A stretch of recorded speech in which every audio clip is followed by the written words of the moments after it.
السلام علیکم ورحمۃ اللہ وبرکاتہ۔ ایمان کی تقویت کا واحد ذریعہ مولانا سعد صاحب کی بہت ہی پیاری کارگزاری۔ اس میں بہت ہی اعلیٰ تلفظ اور الفاظ بیان کیے گئے ہیں، تو بیان کو سرے سے لے کے آخر تک سنیں اور ہمارے چینل کو لائک سبسکرائب کیجیے اور بیل آئیکن پہ کلک کیجیے۔ جزاک اللہ۔ امام مالک کا قول ہے کہ امت کے بعد والوں کی اصلاح و تربیت ان طریقوں میں ہے جو طریقے صحابہ کے تھے،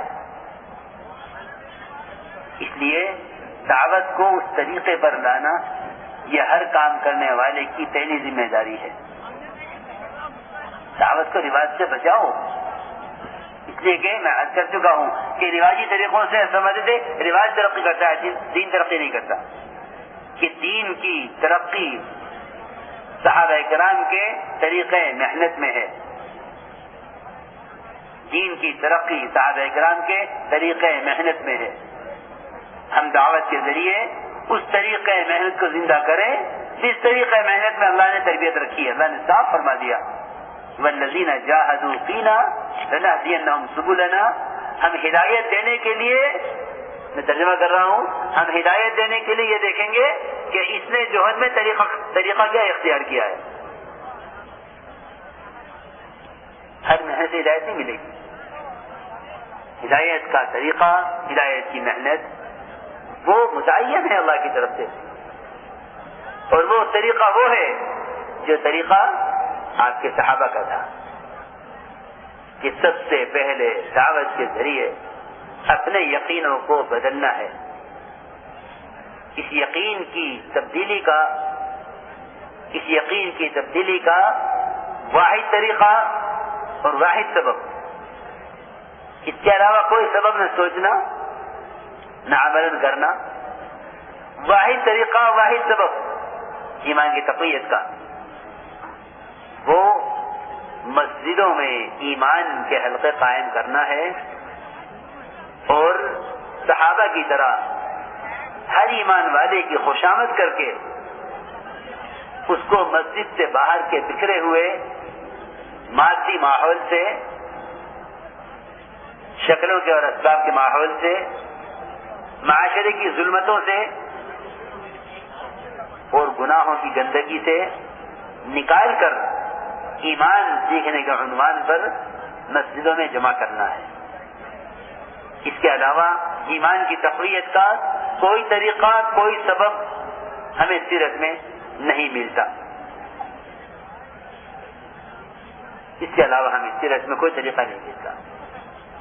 میری بات بہت غور سے سننا، اس کے علاوہ ہمیں کوئی طریقہ نہیں ملتا کہ ایمان کی تقویت کا طریقہ کیا ہے۔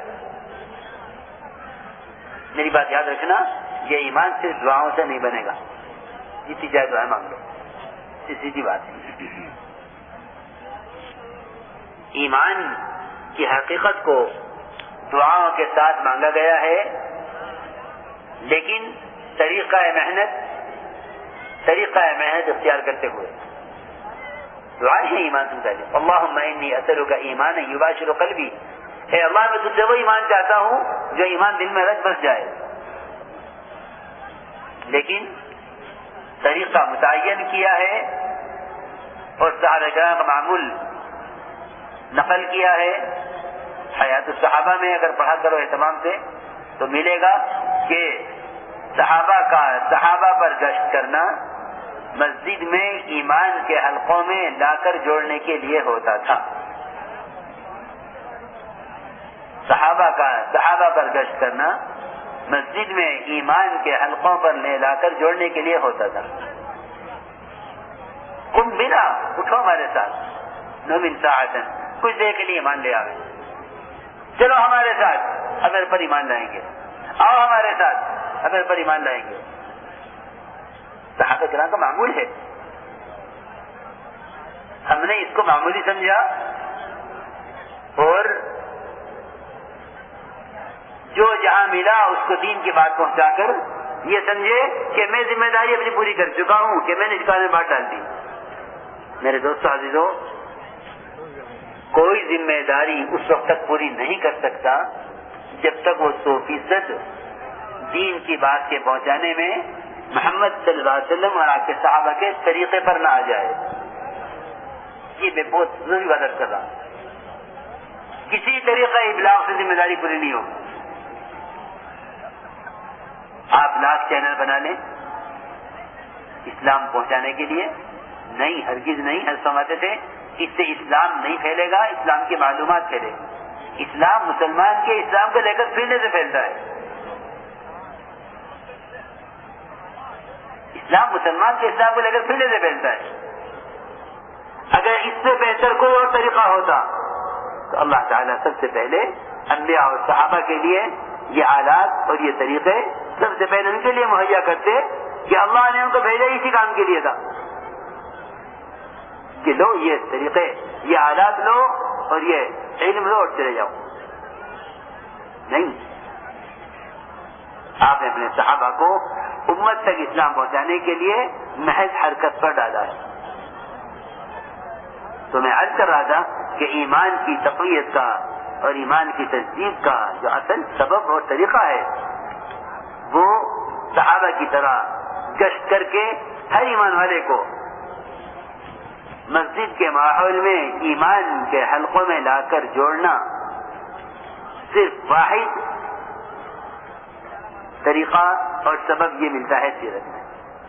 اس لیے میرے دوستوں بزرگ عزیزوں، میں تو بار بار اب مجمع سے ہر جگہ یاد کر رہا ہوں کہ اپنے کام کو اللہ کے واسطے سنت کی طرف لے کر آؤ. اپنے کام کو سنت کی طرف لاؤ. سب سے پہلی سنت، سب سے پہلا طریقہ وہ یقین کے سیکھنے کا وہ یہ ہے کہ صحابہ صاحب برگشت کرتے اور کہتے ایمان کی تصدیق، ایمان سیکھنے کا عنوان برگشت، ایمان سیکھنے کا عنوان برگشت، ملاقاتیں ایمان سیکھنے کے لیے کہ ملاقاتیں کر کے لوگوں کو مسجد میں لے کر آتے. اور حضرت حیات الصحابہ میں ایمانی مجالس کے بعد جو واقعات نقل کیے ہیں صحابہ سے کہ ایمانی مجالس کا موضوع کیا ہو، کہ ایمان کی مجلس کا موضوع یہ فرمایا، ایمان کی مجلس کا موضوع یہ فرمایا کہ ان کے یقینوں کو مسجد کے باہر کے پھیلے ہوئے مادی نقشوں سے اور ہر چھوٹی بڑی مخلوق سے، ان کے یقین کو ہر چھوٹی بڑی مخلوق سے خالق کی طرف پھیرو. یہ موضوع ہے، یہ موضوع ہے ہمارے جڑنے کا. ہمارے جڑنے کا موضوع یہ ہے کہ امت مسلمہ کے یقینوں کو مخلوق سے خالق کی طرف پھیرنے کی کوشش کی جائے. یہ ہماری ایمانی مجالس کا عنوان ہے.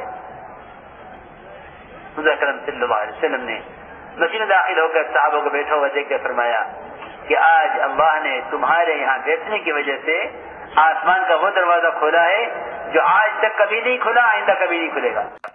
تو میرے بھائیوں بزرگوں، جس طرح ہم نے مولانا سعد صاحب کی یہ پیاری کارگزاری سنی، ہم ڈیلی بیس پر آپ کے لیے نئے نئے بیانات اپلوڈ کرتے ہیں تاکہ آپ لوگ بھی سنیں اور اپنے دوست اور احباب کے ساتھ بھی شیئر کریں. اسی میں ہماری آخرت کی بھلائی ہے. اور یہ دنیا تو فانی ہے، یہاں پہ کسی نے نہیں رہنا، تو اس سے اچھا ہے کہ آخرت کے لیے بھی ہم لوگ کچھ کام کریں اور اپنے اعمال کو درست کریں اور 5 وقت کی نماز پڑھیں. ساتھ میں محلے کی گشت، شب جمعہ سے روزہ، چلہ، 4 مہینے اندرونی بیرونی، تو یہ سب اس میں ہونا چاہیے. جس طرح ہم دنیاوی کام کرتے ہیں، ہر چیز کے لیے ٹائم دیتے ہیں، اس لیے ہمیں آخرت کے لیے بھی کچھ کرنا چاہیے. اسی میں ہماری آخرت کی بھلائی ہے. اور ہمارے چینل کا ڈیلی بیس پہ وزٹ کریں، چینل کو لائک سبسکرائب کیجئے، بیل آئیکن پہ کلک کیجئے. جزاک اللہ، ماشاء اللہ.